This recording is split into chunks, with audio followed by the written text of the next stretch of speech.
Amelia was returning home from college with her friend, Lily. The weather was overcast, and after a short walk together, Lily reached her house safely. Amelia continued on the lonely road alone, with no houses in sight for over a mile. Although she felt scared, she gathered her courage and kept walking. As she trudged along, she suddenly saw a figure standing in the woods beside the road at a distance. A surge of relief filled her. Finally, she wasn't completely alone. She squinted to see who it was and realized it was a dwarf man. He turned around slowly, ropes hanging from his shoulder. His eyes glowed red, and his sharp, fang-like teeth appeared as soon as he saw her. "Run!" Amelia cried, and she dashed as fast as she could. Her heart pounding, she ran until she reached a small hut beside the road. Out of the door came a pale, white old man. He noticed her terror and hurried over. "What's wrong, dear?" the old man asked in a gentle voice. Amelia, gasping for breath, explained, "I saw a monster in the woods, a dwarf man with red eyes and sharp teeth. I think it's the creature called Gonida. They say it kills animals and humans who cross its path." The old man sighed. "Yes, that is Gonida. It is a dangerous creature. Come, stay in my hut for a while. I will accompany you and make sure you reach your home safely."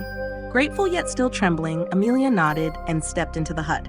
After a few minutes, the old man said, "I need to go out for a bit, but I will be back soon."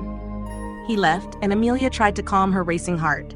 Not long after, the old man returned carrying bundles of wood, herbs, and bundles of sage. "Curious?" Amelia asked. "Why did you bring all these things?" The old man smiled kindly. "These are for my prayer. Every day after the sun goes down, I pray to keep evil away from here." Just then, through the window, Amelia saw Gonida again. The terrifying creature stood silently among the trees, its red eyes fixed on the hut. The old man noticed her fearful look. "Join me in my prayer," he said softly. "It will drive Gonida away." Amelia hesitated, but then nodded. Together, they began to pray as dusk fell and the sky darkened. Soon, a light rain began to fall. The atmosphere grew eerie. Suddenly, there was a loud knock at the door. Amelia's heart pounded. "Who is it?" she whispered. The old man replied, "It's a Gonida knocking on the door." Don't pay it any attention. Focus on the prayer. The prayer is still in progress. But the knocking grew louder, and then the door burst open. Gonida had broken in and stormed into the hut. Amelia screamed and tried to run, but before she could, the old man grabbed her from behind and hit her on the head, knocking her out. When Amelia awoke, she found herself tied up in a chair. Shockingly, beside her sat the monstrous Gonida, but it too was bound by ropes. Standing before her, holding a big machete and grinning evilly, was the old man. "What's happening?" Amelia cried out, her voice trembling. The old man chuckled darkly. "Let me explain, my dear. Gonida is my slave. Every time I get the chance, I perform a ritual and sacrifice a human.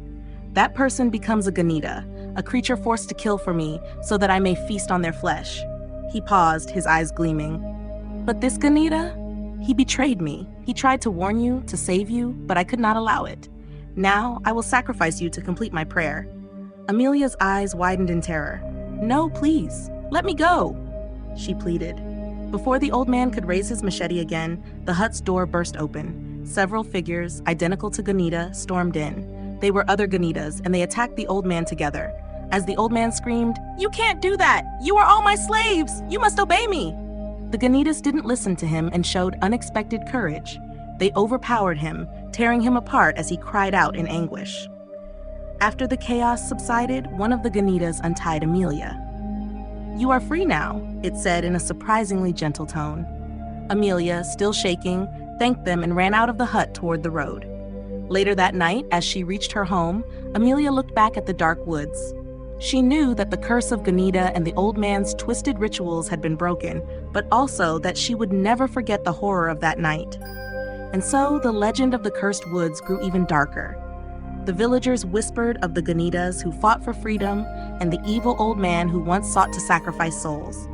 For Amelia, the memory remained, a reminder that sometimes, even in the darkest moments, unexpected heroes can emerge. If you enjoyed this story, don't forget to like the video and subscribe to my channel for more thrilling tales. I also write novels in different genres like sci-fi, fantasy, and horror. If you'd like to check them out, click the link in the description below. Thank you for watching, and stay tuned for more exciting stories.